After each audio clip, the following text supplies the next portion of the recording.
Salve, salve, pessoal! Sejam bem-vindos a mais um Papo Renal, podcast do Grupo Nefroclínicas. Sou o Dr. José Neto, sou diretor de ensino e pesquisa do Grupo Nefroclínicas e host desse podcast que nasceu muito alinhado com o propósito do Grupo Nefroclínicas, que é transformar positivamente a vida da pessoa com problema renal. Então, por favor, se você já conhece nosso trabalho, curta esse episódio, compartilhe, se inscreva no canal. Tem um monte de gente que nos acompanha e que não se inscreve no canal e ficam perguntando, mas por que eu preciso fazer isso? Porque é isso que dá relevância a esse conteúdo produzido, isso chega a mais pessoas e acaba, em última análise, entregando esse conteúdo para quem precisa e pode se beneficiar. Então, faça isso agora mesmo. Se você está no Spotify, dê lá 5 estrelinhas para a gente. Se você está no YouTube, pode também acionar as notificações para receber informação de quando forem publicados os novos episódios. E falando em novos episódios, hoje a gente vai falar de um tema que é uma sopa de letrinha. VBHC. Neto, que raios é isso? Aí a gente traz para uma sigla em inglês, né, que é mais chique, né? Value Based Healthcare. E na realidade são cuidados em saúde baseado em valor. Em última análise, é parar de olhar para a doença e cuidar da pessoa. E a gente vai falar muito disso e como que a Nefroclínicas conseguiu, ao longo desses últimos quase 5 anos, transformar um pouquinho. Eu falo que ainda é algo na ponta da pirâmide, mas definitivamente, talvez no alicerce da pirâmide, né? Uhum. E eu queria agradecer aos convidados e apresentá-los. Eu estou recebendo aqui meu grande amigo, Dr. Estevão de Andrade, que é médico ginecologista e obstetra formado pela UFMG, formou numa turma bacana, viu? Tem certeza. Acaso, uma turma bem bacana, que foi a nossa, né? A sua, a nossa. Esteve especialista em gestão estratégica de negócios, em administração e saúde, é Yellow Belt, certificado pelo VBHC Center da Europa, membro do Instituto Brasileiro de Governança Clínica. Resumo, tá? O cara manja muito de gestão em saúde e, felizmente, está conosco como diretor de mercado e expansão do Grupo Nefroclínicas. Seja muito bem-vindo. Obrigado. Você vai contar uma surpresa aí para a turma, para quem ainda não está sabendo, né, Estevão? Sim. Bem-vindo. Vamos lá, obrigado. Obrigado. Eu queria dar as boas-vindas também para Thalita Araújo. Thalita, eu estava olhando, já tem um tempo que você foi minha residente, eu tô ficando velho. Até tá dando frutos, 2 Laurinhas aí, né? Pois é. Do seu lado e do meu. É verdade. Thalita é médica do Grupo Nefroclínicas, hospitalista do Hospital Horizonte, sócia fundadora do Grupo Virtus Hospitalista em Foco. Muito obrigado, seja muito bem-vinda aí e contribui demais na Nefro Academy com produção de conteúdo também, né, Thalita? Bem-vinda e muito obrigado. Eu que agradeço a oportunidade de participar hoje do episódio aqui do Papo Renal e partilhar a companhia aí do ilustre Estevão, você que é velho de guerra, e abençoados pelo nosso sacerdote. Ah, gostei. Então, já pré-apresentado, tô aqui com José Conceição Ramos, meu xará, mas igual eu sou neto, você é Ramos. Né? O Ramos tem 69 anos, é sacerdote pároco da paróquia Bom Pastor no Dom Cabral, em BH. Entrou na Nefroclínicas como paciente do tratamento conservador, que é uma linha de cuidado onde a pessoa é feita uma tentativa de retardar ou eventualmente até impedir a progressão da doença e, caso ela ocorra, que a transição para a diálise seja o mais leve, o mais bem preparado possível. Ele ficou nesse tratamento conservador por 2 anos e meses, sendo paciente do Dr. Rafael e do Dr. Fernando, e atualmente está em hemodiálise com o Dr. Railando. Sua bênção primeiro e seja muito bem-vindo aqui ao Papo Renal. É uma alegria muito grande estar aqui, partilhando esse momento rico e que Deus muito o abençoe. Amém, amém. Estevão, eu queria começar por você, né? Eu já dei um spoiler um pouquinho aqui, adiantando para as pessoas essa temática que eu vou chamar aqui de cuidado baseado em valor ou cuidado em valor. O que é isso? E porque é um negócio... eu falo que é mais ou menos quando eu falo de medicina baseada em evidência, as pessoas me perguntam assim, mas espera aí, toda medicina deveria ser baseada em evidência, não? Perfeito. Todo cuidado deveria ser baseado em valor, né? Perfeito, Neto. Bom, então mais uma vez agradecendo, né, pelo convite.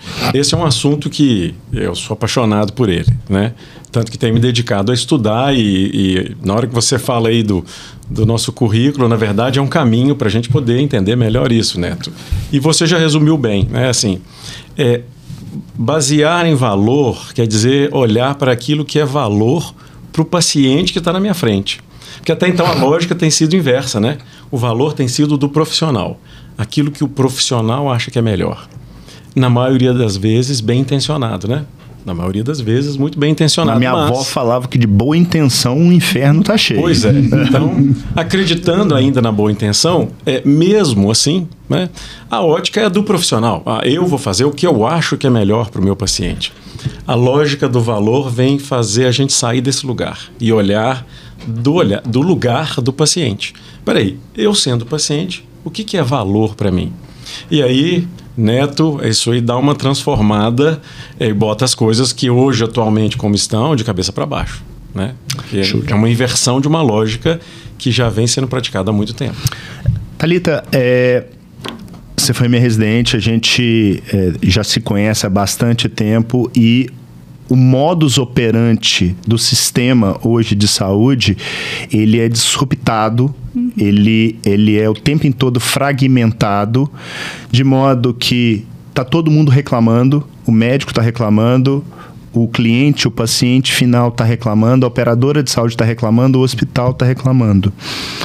E quando você, depois de sair da residência, a gente acabou se reencontrando, você vindo trabalhar conosco na Nefroclínica, você encontrou essa linha de cuidado, que é esse cuidado longitudinal da pessoa com doença renal crônica, que é aquele que está perdendo a função renal em determinado grau. Como é que foi esse encontro para você e como que é poder trabalhar ali ao lado de outros profissionais, como enfermeiros, nutricionistas? Como é que você enxerga o resultado final em última análise? Para responder isso, né, Neto? Falar em valor em saúde, primeiro eu acho que é a gente encontrar o nosso propósito. E com base nesse propósito, isso guiar as tomadas de decisões, as suas ações, para que elas sejam inteligentes, coesas e alinhadas com os valores e preferências daquele paciente. E quando houve esse convite para eu chegar no time Nefroclínicas, o meu valor, o meu propósito estava muito alinhado com o propósito da Nefroclínicas, né? Que é cuidar do doente renal, independente da fase que ele esteja, independente das suas preferências. E com isso, aplicar valor em saúde na nefrologia é fácil à medida que você acredita que você tem que dar a mão para o paciente, acolher, porque ele chega, muitas vezes, ali já no consultório, aflito, com medo, muitas vezes desproporcional ao problema que ele tem, achando que ele já vai estar na fase mais avançada de diálise, enquanto às vezes ele está numa fase ali intermediária. E compartilhar e ter um relacionamento, uma conversa que seja sincera, transparente, acolhedora. E com isso, eu costumo dar um exemplo, assim, seu João chega lá no meu consultório falando, olha, minha médica mandou aqui, estou muito preocupado porque ela falou que meus rins estão parando, minha creatinina está alta. E aí eu falo assim, seu João, calma, o problema não é tão grande quanto o que o senhor imagina, mas há um problema. O que nós precisamos fazer aqui é mudar um pouquinho o ritmo de vida que o senhor está levando. Nesse ritmo, o senhor vai continuar com a pressão alta, a glicose não vai compensar, e isso tudo vai refletir necessariamente nos rins. Agora, se o senhor quer mexer no cerne do problema, no cerne da questão, nós estamos aqui. Eu, como médica, equipe da enfermagem, o nutricionista, psicólogo, assistente social, para te dar a mão e a gente reverter essa situação. Vamos passar a comer melhor, vamos recuperar esse hobby aí do violão para ter uma noite bem dormida, no dia seguinte acordar e estar disposto para praticar uma atividade física. E, consequentemente, quando eu olho todo esse cenário que o seu João tá colocado e eu entrego algo para ele que é muito além do que ele imaginava receber quando ele entrou no meu consultório, ele se vê mobilizado o suficiente para aderir ao tratamento. Consequentemente, eu vou entregar pertinência, do tratamento, né? Um tratamento que seja coeso para os valores dele. Eu vou entregar desfecho clínico, porque eu vou evitar uma progressão da doença renal crônica, vou, ao máximo, retardar ou até impedir com que ele chegue na fase de pensar em transplante, diálise peritoneal e hemodiálise. Vou estar sendo custo efetivo. E quando o seu João vê que eu estou olhando ele como um todo, e não só ali olhando o exame da creatinina, passando mais o medicamento, ele se sente que realmente ele foi visto, né? Que é a experiência do paciente. Aumenta a segurança. Perfeitamente. Ele se sente mais seguro. A Thalita acabou de resumir o que é essa troca de lugar, né? A hora que o profissional toma essas ações que a Thalita acabou de descrever, ela saiu daquele lugar que anteriormente era do profissional e nós vamos poder ouvir isso da boca de um sacerdote. A figura do médico era muito sacerdotal, mas naquele sentido de uma austeridade, de uma devoção quase divina ao profissional médico. E ele também não se mobilizava para sair dessa posição. O que a Thalita acabou de falar é o sair do lugar do médico e se olhar no lugar do paciente. Muito bem, Thalita. É a tal da empatia, né? E tantas outras coisas, né, Neto, que nós vamos lembrando aqui que, como você disse, são óbvias, mas o valor vai reagrupando elas todas e trazendo elas para esse lugar de cuidado. Ô Ramos, deixa eu te trazer para o nosso papo. Quando é que você descobriu seu problema renal? A primeira vez, como é que foi isso? Já tem muito tempo? Foi justamente quando você encontrou a Nefroclínicas? Como é que foi isso? Historicamente falando, em 1988, porque são rins policísticos, doença crônica hereditária da minha mãe.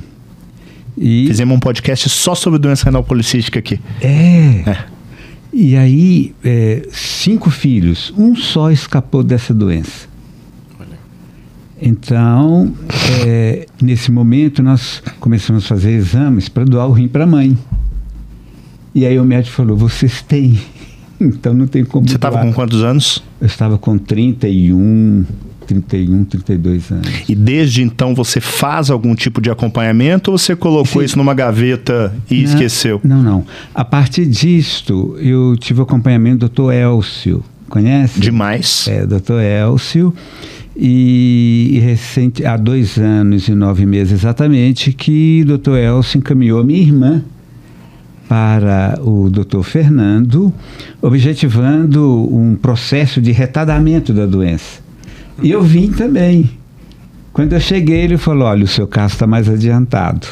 Você lembra quanto era a sua creatinina nessa época? 4,5. 4,5. Você já tinha provavelmente aí uma doença renal que a gente chama estadio 5. Você fazia controles mensais? Perfeito, mensal. Então, menos de 15% de função renal, né? Então, só para as pessoas terem ideia, a gente repete isso aqui nos episódios, mas normalmente quem faz diálise tem menos de 10%. Então, quem está ali com 15 está flertando com a necessidade, né? Exato. E a partir desse momento, ele mesmo aconselhou, vamos providenciar, encaminhar a fístula. Então, a fístula foi feita e eu fiquei 2 anos e 9 meses com ela. Então, quando ela começou a ser utilizada, depois de 2 anos e 9 meses. A fístula, faz assim para o pessoal ver, por favor.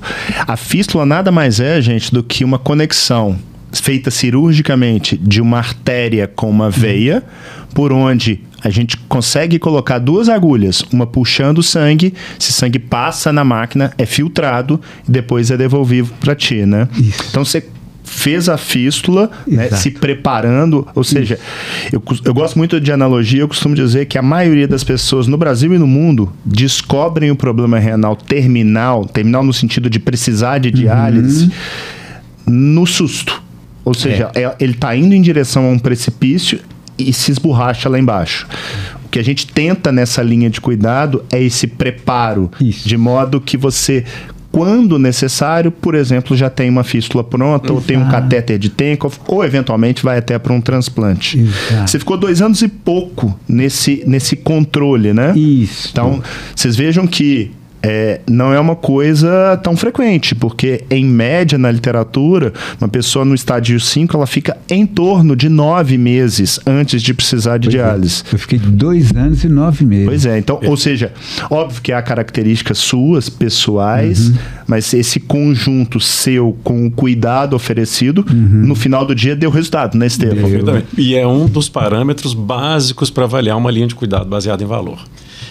Por exemplo, um preparo de uma fístula com tanta antecedência. Quer dizer, isso é surreal e é positivo. Né? A fístula já estava preparada para a hora que ele precisasse, ela já estava ali madura. Isso. Como você disse, né, Neto? Quantos pacientes descobrem a doença renal numa internação de emergência? Sim. Tem que fazer a diálise ali num CTI, coloca um catéter provisório no pescoço, uma coisa super incômoda e, né, uma fonte de infecções, etc., com todos os problemas. São pacientes que ficam graves, né, e às vezes perderam aquela janela, como no caso do Ramos. Sim, sim. 2 anos antes já poderiam estar se preparando. Né? Exato. Esse é um dos parâmetros da medicina baseada em valor. É você acompanhar o paciente ao longo de um ciclo maior de cuidado, no pré-doença ou no pré-condição, no nosso caso a doença renal crônica, né? Para que quando a doença chegar, de fato, né, o paciente já esteja preparado. O paciente já esteja, inclusive, educado para o processo que vai passar, né? E é um paciente que para o sistema gastou muito menos. Então, na lógica do gasto, esse paciente acabou gastando menos. E não é o economizar por economizar, não, né? Ela é uma consequência. É uma consequência. Não houve desperdício, não houve perda de tempo, nada disso. O cuidado ficou mais barato por uma consequência de um cuidado melhor. E eu queria até colocar um holofote nisso. Como que é hoje? Porque talvez para as pessoas ainda não esteja claro. Eu quero colocar o dedo na ferida. Perfeito. Eu quero mostrar, de fato, como que o nosso sistema de saúde, entre aspas, né, porque é um sistema muito mais de doença, como é que ele funciona? Ô, Neto, se você ganha para fazer, né? Se você ganha, por exemplo, para fazer caneta, como é que você vai ganhar mais dinheiro? Fazendo mais caneta. Perfeito. Né? Se a gente, na lógica da saúde, ganha para prestar cuidado de saúde, e no caso da nossa mentalidade, ainda não é uma mentalidade de saúde, mas é de doença, eu recebo quanto mais doença eu tratar. Então eu preciso de mais doentes. Eu preciso de gastar mais. Quanto mais doentes chegarem à minha porta, e no nosso caso, quanto mais pacientes forem para as máquinas de hemodiálise no sistema atual, mais eu vou ganhar. É a lógica do avião. O avião não pode ficar parado no pátio, ele tem que estar voando. Então, na lógica do mercado de hemodiálise, né? E nós não somos uma clínica de hemodiálise, nós somos uma clínica com hemodiálise. Na lógica do mercado de máquinas de hemodiálise, como é que eu vou ganhar mais dinheiro? Fazendo mais hemodiálise. Então, hoje, paga-se pelo consumo. Então, quanto mais se consumir, mais se ganha, e paga-se nessa esteira também pelo que é desperdiçado, infelizmente. Né? Então, é uma lógica perversa, é um incentivo negativo, porque ele incentiva gasto e não cuidado de saúde propriamente dito. Você não olha para o resultado no final das contas, né? Você recebe pelo procedimento, independente da qualidade ou resultado que ele gerou. E ainda... talvez não conscientemente, quanto pior o resultado, entre aspas, melhor para quem está ganhando dinheiro com mau resultado. Incrível, né? Perverso, né? Isso. Perverso, é uma lógica perversa, né, Ramos? Assim, a gente tem que dizer aqui, não é o profissional que, na maioria das vezes, está mal intencionado. Né? Pelo contrário, Sim. O profissional ele é colocado nesse sistema e às vezes na boa intenção ele quer pedir mais exames, ele quer prescrever mais tratamentos, ele quer naquele afã de cuidar, né? E aí o Neto falou da medicina baseada em evidência. A medicina baseada em evidência é um dos pilares da saúde baseada em valor. Porque eu só posso fazer para o meu paciente aquilo que de fato vai fazer diferença na vida dele. Né? Legal. O Estevão, eu aprendi contigo, e aí eu queria puxar a Thalita para a conversa, que não adianta a gente cuidar de pontos isolados na cadeia do cuidado. O que eu quero dizer com isso? O Ramos, ele, ao longo da sua jornada, provavelmente você, além do nefrologista, você foi em outros médicos, cardiologistas, endocrinologistas, eventualmente foi internado, ou seja, o sistema, ele é amplo. E a gente acaba, né, Thalita, tendo um cuidado de tentar fazer um encaminhamento para hospitais onde a gente tenha parcerias. Para quê? Porque a linha do cuidado não é interrompida. Então, se hoje você precisa internar, e felizmente hoje em Belo Horizonte a gente tem vários hospitais que são nossos parceiros, que a gente consegue manter essa comunicação com profissionais que estão lá dentro entregando cuidado. E mesmo que a Thalita não te conheça, o Highlander hoje, ele está te cuidando, ele pode chegar e falar: Thalita, tô te mandando o Ramos para você olhar, porque ele vai precisar, por exemplo, fazer algum tipo de procedimento na fístula, né? Queria que você contasse como é que é isso, Thalita, como é que isso funciona na prática e, em última análise, você como profissional, qual que é o resultado prático?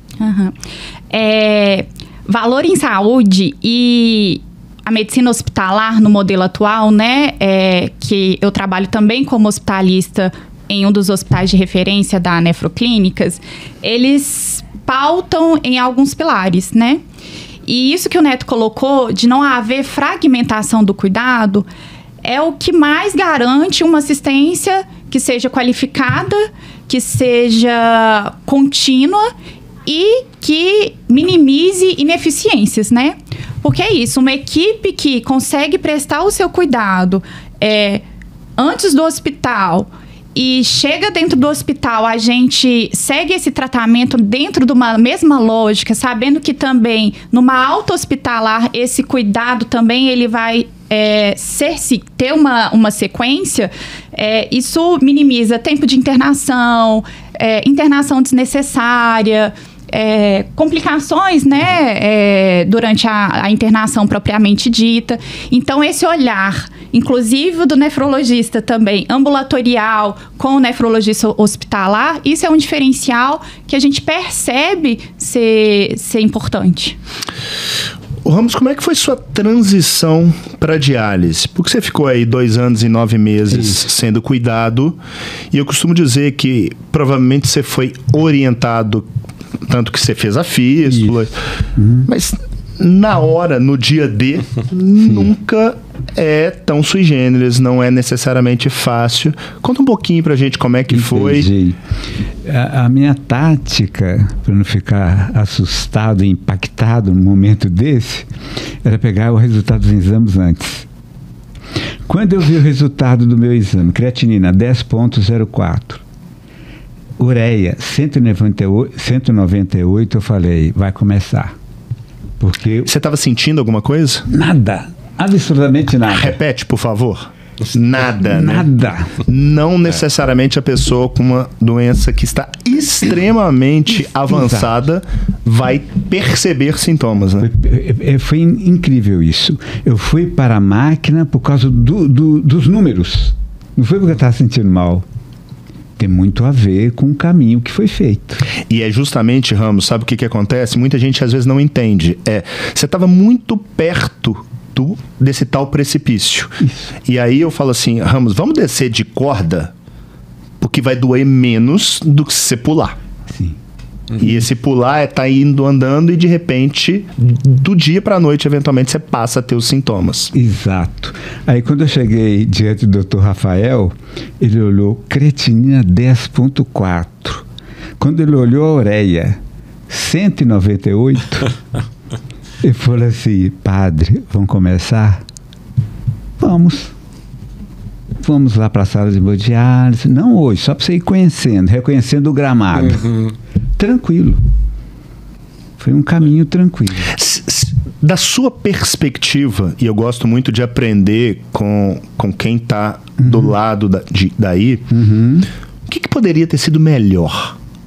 O que talvez, eventualmente, você falasse assim, se eu soubesse isso antes, ou isso aqui eu não entendia de forma tão clara. Tem alguma coisa que te vem na mente, de modo que... E às vezes é alguma coisa sua, que às vezes você fugiu, ou eventualmente o médico, o nutricionista não foi feliz na forma de comunicar. De modo geral, tem algo que você consiga relembrar nesse sentido? Olha, não, eu vejo que foi tranquilo essa passagem. Não vejo assim algo impactante. Porque desde 88, depois que eu fiquei sabendo que tinha doença, eu tudo fiz para que realmente fosse deixando para mais tarde. Né? Eu gosto muito de esporte. Se eu não fosse padre, eu estaria na área esportiva. Então... Faz algo? Atletismo. Então já corri São Silvestre, 3 vezes São Silvestre, mais de 20... Inspiração pra gente, hein? Mais de 20 voltas da Pampulha. Olha. Linha verde, meia maratona, linha verde. Minha responsabilidade subiu, porque eu vou correr esse ano a volta da Pampulha. Beleza. Meia maratona aqui de Belo Horizonte, né? Passando ali dentro do Jardim Zoológico e tudo. Então, eu gosto muito de esporte. Isso teve um ponto positivo, né? Tanto que os médicos sempre falaram, continua. Porque não precisa exagerar, mas também continua para o rim não ficar preguiçoso. Então, eu fui preparando, desde 88, eu vou preparando. Falei, um dia vai chegar. Então, psicologicamente, psicoemocionalmente, eu estava me preparando. Agora, esse caminho feito, sem dúvida, pela clínica, isso me ajudou muito, porque foi tranquilo. Deixa eu te perguntar uma coisa, que eu sou uma pessoa que tenho minha crença, sou espiritualizado, não preciso nem falar da sua pessoa, você como padre. E eu acho que nessa hora, e é independente do credo, muita gente questiona Deus. Perdão. Como é que foi para você isso? Olha, Neto, o que me ajudou muito foi exatamente quando a gente estuda teologia, a gente vai ao essencial e vai buscando a verdade das coisas. E aqui eu percebi o seguinte, e a teologia coloca isto, de Deus só vem o bem. O que Deus quer para nós? Que você seja feliz. Que você seja feliz. É isso que Deus quer. Que você seja feliz. Então, todos os desafios e dificuldades da vida são próprias da vida do humano. Eu às vezes brinco lá com o pessoal na paróquia, madeira não vai sentir problema nenhum de saúde. A madeira nunca vai fazer hemodiálise. O piso não vai fazer hemodiálise. Não. Isso é próprio da nossa humanidade. Nós somos frágeis. É a fragilidade humana. Então não vem de Deus. De Deus só vem o bem. Isso é um princípio teológico muito forte. De Deus vem só o bem, não vem o mal. É algo mal? Não é de Deus. Né? As catástrofes. Deus não tem nada a ver com catástrofe. As nossas enfermidades e fragilidades, sejam quais forem, Deus não tem nada a ver com essa história. De Deus é só o bem, e Ele faz a coisa boa. Agora, isso faz parte da nossa fragilidade humana. Então, eu encarei com muita tranquilidade. Por que eu tenho uma doença renal crônica? Porque Deus me colocou isso. Não. É a minha fragilidade humana. Eu sou humano. Você sabe que eu escutei um teólogo falando uns tempos atrás e fez muito sentido para mim. Ele falou, olha, a Bíblia, que está aí há mais de 2000 anos, ela tem muitas histórias de pessoas boas em situações difíceis. E o que provavelmente sinaliza não é a situação, mas a forma como essa pessoa reage a essa situação. E aí isso transcende, inclusive o espiritual, né? Porque realmente é essa forma de lidar como você lidou, isso facilita também essa jornada. Facilita. Minha mãe, que Deus a tenha, ela fazendo hemodiálise na época, ela falou algo que eu nunca esqueci. Ela falou assim: não briga com a doença, assuma. Fantástico. Não briga, assuma. Então isso tudo vai ajudando, né? A palavra dela com sabedoria, né? E com relação à pergunta que você me fez em relação a Deus e tudo, quer dizer, Deus só quer o bem para mim. Então, diante da minha fragilidade humana, Deus me colocou os médicos, né? Colocou a clínica. Essa é a parte divina. Sim. A outra parte é a fragilidade humana. Perfeito. É interessante, Neto, que a gente ouvindo o Ramos falar, né? Ele elencou várias coisas que para ele são valor. Olha como é que o valor em saúde ele vem a mudar o nosso olhar. A gente falou do valor da vivência espiritual, religiosa. A gente falou do que é valor para ele em termos de vida, de rotinas, que ele gosta de correr, etc. Eu já corri 5 voltas da Pampulha, eu vou chegar beleza. lá. E o Neto agora vai correr a próxima comigo. Beleza. Ele falou que era valor para ele retardar, né, o momento da diálise. Valor em saúde não é ferramenta, não é método, não é palavra mágica, né, Thalita? Não é um abracadabra, não é um rótulo, uma faixa que eu vou colocar no meu site, na porta do meu serviço. Não é isso. Valor em saúde é isso aqui. Eu só vou saber as coisas que o Ramos contou sentando com ele e conversando. A Thalita contou ali no início, né? O seu João, que toca violão, né? Quer dizer, seu João, olha, o senhor vai voltar a tocar seu violão. Valor em saúde, gente, né? A gente não pode confundir, sabe, Neto? Porque no Brasil a gente tem um hábito ruim de pegar alguns rótulos e colar eles nos nossos produtos e dizer o seguinte: agora aqui eu tenho experiência do paciente, né? Ou o Ramos contando da experiência dele aqui. Isso é a experiência do paciente. Aqui agora eu tenho um escritório de valor em saúde. Como assim? Valor é uma mudança de olhar, né? O que nos deu o prêmio lá no Canadá foi levar para eles o nosso esforço em mudar de lugar, em sair desse lugar. Por quê? Porque saindo desse lugar, atendendo o paciente, né, a historinha do início ali que a Thalita contou, é uma história de entrega de valor, né? De conversar com o seu João, né? O paciente fictício ali. Conversar com o seu João, saber dele o que ele quer, discutir com ele a programação do que vai ser feito, entender as dificuldades que terão no caminho, mudar esse lugar e trabalhar junto com o paciente, entrega um resultado muito melhor. E aí, a hora que, no caso do congresso lá, eles viram que os nossos números são números consistentes, eles falaram: não, vocês realmente estão no caminho de um modelo que entrega valor. E você acabou trazendo aí para a pauta a premiação, mas antes até da premiação, eu acho que merece a gente mostrar alguns números, né? Então, poxa, eu acredito que seja valor para uma pessoa que tem um problema renal retardar a progressão dela até ele precisar de diálise. Concorda? Perfeito. A gente conseguiu, Perfeito.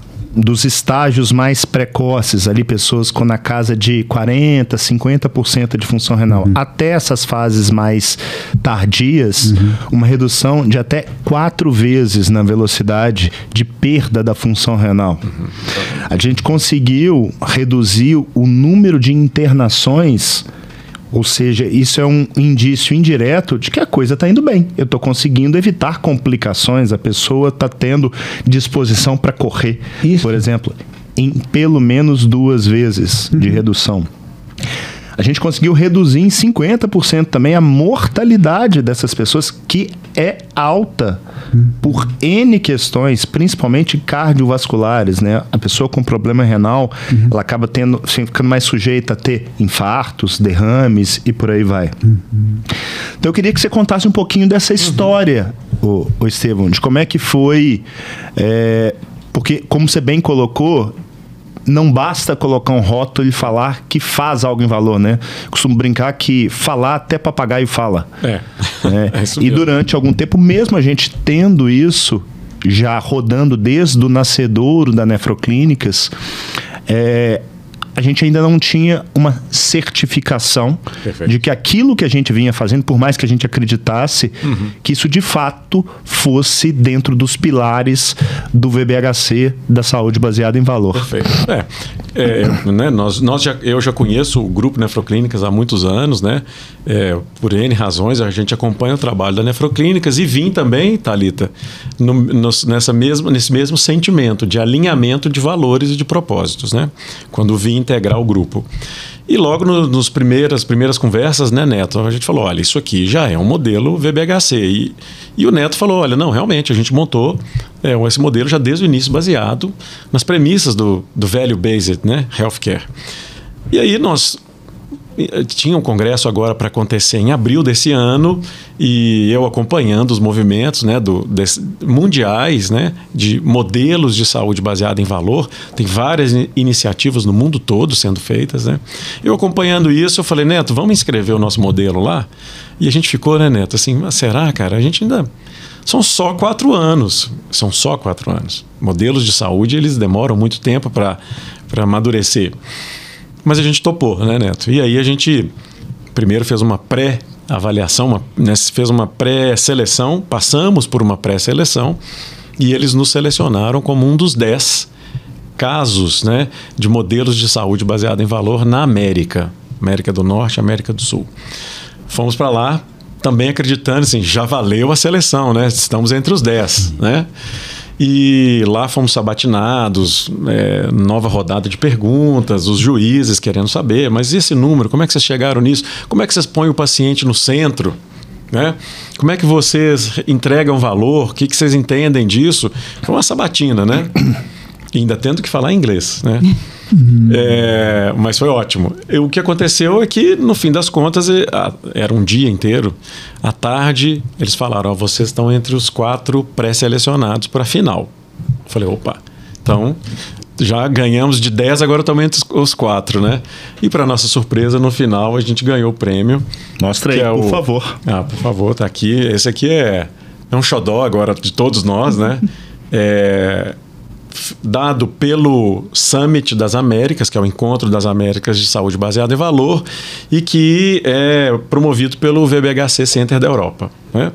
Esse prêmio nos chancelou a participar na semana passada do Prêmio Mundial, que foi na Holanda, e aí nós tivemos mais uma vez a oportunidade de apresentar no Prêmio da Holanda. Aí, claro, como calouros, né, recém-chegados, novatos, a gente apresentou e ali a gente não tinha nenhuma pretensão de ganhar um novo prêmio, mas as grandes autoridades da saúde baseada em valor estavam lá na Holanda e nos viram falar mais uma vez do nosso modelo. E você sabe, padre, quando a gente começou a Nefroclínicas, em algum momento vieram com uma conversa assim, temos que colocar aquela parada de missão, visão, valores, e eu sempre tive uma certa birra desse negócio, porque eu muitas vezes via aquilo muito mais como algo decorativo do que de fato representando a essência, o propósito da empresa. E à medida que a gente foi crescendo, a gente conseguiu enxergar de fato, e a visão era colocar a Nefroclínicas como uma referência mundial em cuidado da pessoa, cuidado do indivíduo. E então, eu lembro que eu fiquei muito emocionado quando a gente recebeu esse prêmio, porque isso é de fato a materialização de algo que eu não tenho dúvida que é um legado para a saúde, não só um legado para a nefrologia, sabe? Então, quando a gente trouxe esse assunto para cá, e eu fiquei sabendo que viria um padre estar conosco, eu falei, isso é bênção de Deus. Oh, meu Deus. O grande valor, no fim das contas, o grande valor é a vida, né? Porque nos foi outorgada, dada por Deus, né? Isso. E a gente precisa cuidar desse valor, dessa joia preciosa que é a vida, né? E como o Ramos, padre Ramos, nos trouxe, né? Assim, tudo que vem, a vida é boa, a saúde ela já nos é dada, né? Isso. Eu lembrei, enquanto o senhor falava, do primeiro princípio da medicina, que a gente fala muito da saúde dele na saúde baseada em valor.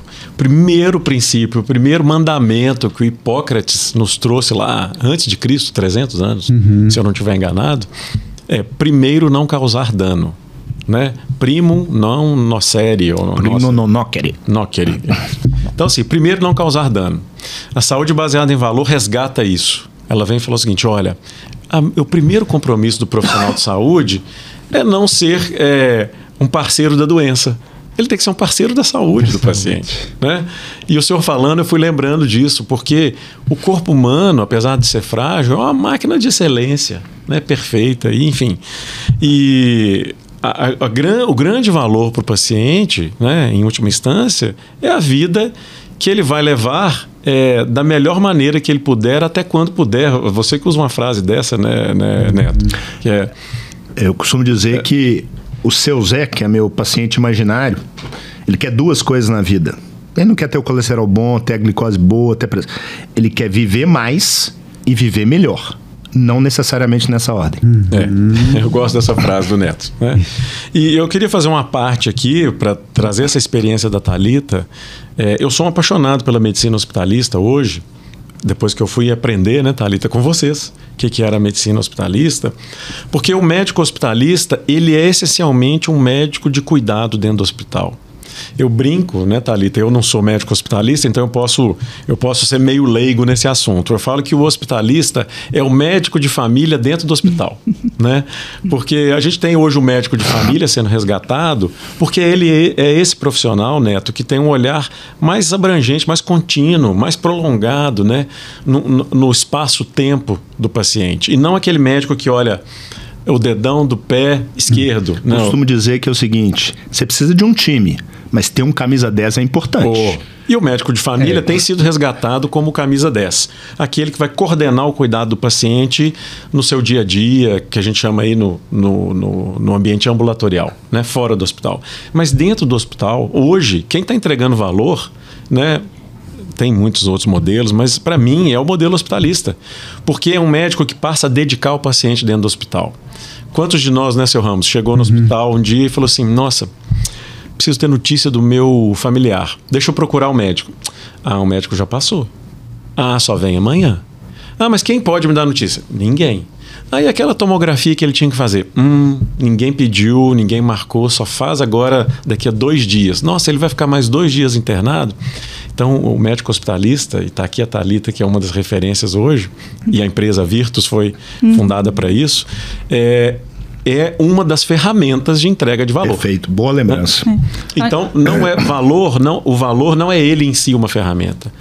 A saúde baseada em valor usa todas as melhores ferramentas para entregar o melhor resultado para o paciente.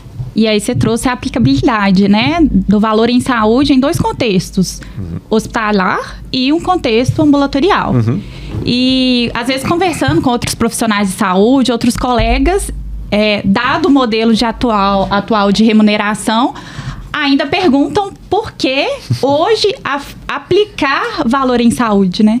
E às vezes eu trago a devolutiva, que são pelo menos 3 as razões, né? Primeira delas é isso que você falou. O cenário de saúde, do ecossistema de saúde brasileiro, seja na saúde suplementar, seja no SUS, está caótico, né? Está sendo desafiador a gente encontrar o caminho da sustentabilidade financeira. Então, aquelas instituições, as clínicas, os hospitais que saírem à frente nessa aplicação verdadeira do valor em saúde, isso vai ser percebido, seja agora, seja ao médio ou longo prazo. Segundo motivo que eu explico o seu Zé, o seu João que está ali na frente, ele percebe, às vezes de forma subjetiva, o que é valor em saúde. Mas cabe a nós, que estamos aqui do outro lado, trazermos ferramentas para também empoderá-los e eles conseguirem comparar.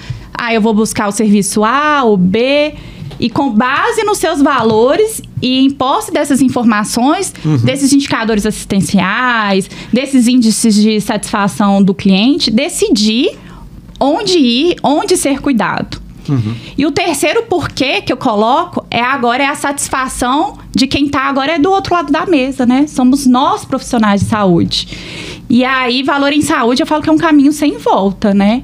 Para quem entrega e vê a satisfação do paciente, da família, que fala assim: nossa, ainda bem que você me acolheu. Que volta nos meses subsequentes, nos anos subsequentes, falando assim: Thalita, eu fiquei com medo, eu achei que não ia dar conta, achei que eu ia para diálise e não fui, ou ainda que eu chegasse lá, eu sabia que eu estava fazendo de tudo por onde e me senti de mão dada com você, que você me ampararia, seja para o que for, né? Para o plano A, para o plano B, para o plano C. Então, isso é muito gratificante. É dar vida à vida, como você estava falando. Eu ouço, Neto, o pessoal falar assim, mas como assim o paciente vai saber o que é melhor para ele? Aí eu falo assim, mas por que o paciente não saberia o que é melhor para ele? Né? Mas isso depende do que a Thalita falou ali agora. Precisa de interação, conversa. Né? O Porter, lá no instituto que ele fundou para trazer resultados de valor, ele fala decision making, processo de tomada de decisão. A tomada de decisão ela tem que ser feita junto com o paciente. Por que ele não vai saber o que ele quer? Ele sabe o que ele quer. O seu Zé sabe o que ele quer. Né? O Padre Ramos sabia o que ele queria. Ele sabe o que ele quer. Né? Então, essa pergunta não faz muito sentido. Né? Eu acho que essa analogia da Thalita de sentir que você está caminhando e não está sozinho, eu acho que isso é o mais importante, né?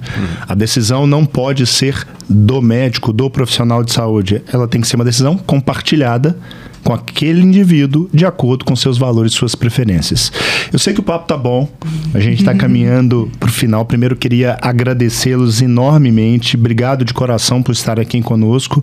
Começando com as damas, quiser deixar aí contatos e sua mensagem final para a nossa audiência. Obrigado, Thalita. Eu que agradeço, foi realmente um papo muito leve. Não estou tão ativa assim mais nas redes sociais, mas querendo conversar, bater um papo, trocar uma ideia, marcar uma consulta, Thalita de Araújo P. de Pereira. Encontram você lá na Nefroclínicas, né, Thalita? Aqui em BH. Com certeza. Que bom. Muito bem. Neto, obrigado. Padre Ramos, agora já está terminando chamando de Padre Ramos. Muito obrigado pela presença. Né? A sua experiência é inspiradora, né? E nos comove no sentido de nos mobilizar mais. Né? É tão bom saber, né, quando essa interação, como a Thalita falou, ela acontece, da entrega do valor e quem recebe o valor. Né? E estar aqui com a Thalita, que faz parte de uma equipe que eu admiro demais. Né? Obrigada. Admiro o trabalho deles, admiro a equipe como um todo. Então, e estar dentro da Nefroclínicas, para mim, é uma realização pessoal, como médico, né? Principalmente. A gente aqui hoje, a despeito, né, Neto, de saber que a gente tem um longo caminho pela frente ainda. Um longo caminho, porque ele também não tem fim, né? Por isso que o caminho necessariamente será longo, porque ele deve ser duradouro e longo. A gente ainda tem muita coisa para fazer, mas a gente acredita muito no que a gente está fazendo. Então, agradeço o espaço e vamos falar de valor outras vezes, viu? Estou à disposição. Padre Ramos, obrigado pela presença. Eu queria te deixar aí a palavra final para você deixar uma mensagem, tenho certeza que inspiradora para a nossa audiência. Obrigado por estar conosco e dividir um pouquinho aí da sua história. Para mim foi uma alegria muito grande. Agradeço a Deus por esse momento, por essa tarde tão enriquecedora. E dizer a todos e todas que Deus nos deu a vida para ser vivida com intensidade, com alegria. Então, meu irmão, minha irmã, acredite que, apesar dos pesares, vale a pena acreditar de que a vida deve ser cuidada, amada, né, promovida em todas as suas formas. E esse caminho do Papo Renal, trazendo assim essa reflexão tão linda, baseada nos valores, que esse caminho possa chegar à Holanda, com a graça de Deus. Que bom. E eu termino dizendo, tudo isso que nós vimos aqui agora, fala do Evangelho. Eu senti o Evangelho vivo na fala de cada um de vocês. Então, que Deus muito os abençoe nessa intenção tão bonita do valor da pessoa. Porque vocês falaram, o valor é a pessoa. Isso é divino. Amém. Amém. Amém. Que bom. Se você gostou desse episódio do Papo Renal, não deixa de curtir, compartilhar, se inscreva aí no canal do YouTube, ative as notificações para saber quando nós vamos lançar um novo episódio e faça isso, por favor. Isso é pequeno para ti, mas é enorme pra gente. É só essa única maneira de outras pessoas terem acesso a esse conteúdo de forma mais fácil, né? Então, os algoritmos das redes sociais, eles veem como sendo algo de valor quando as pessoas de fato demonstram isso à maneira delas. Se você está no Spotify, deixa lá 5 estrelinhas pra gente. Nos sigam nas redes sociais, no @nefroclínica. Se você é profissional de saúde, pode nos encontrar no @nefroacademy e me encontram no @dr Dr. José Neto. Fiquem com Deus. Muito obrigado e até a próxima. Valeu.